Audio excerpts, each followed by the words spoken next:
Hello everyone, if your Call of Duty Black Ops 7 will not load, it's stuck on this menu, then you have come to the right place because in this video I'm going to show you how easy it is to fix Black Ops 7 not loading on your computer easily. First off, what you're going to do is you're going to open up the start menu, you're going to write here run, and then you're going to write here app data, and then you're going to go into local, and then you'll find this folder called Activision.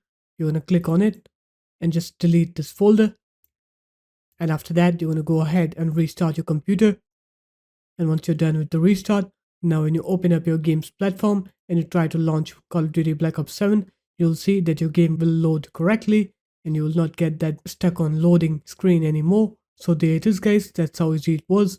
If you guys found this video helpful, make sure to leave a like, comment and subscribe to the channel, and I'll see you in my next video.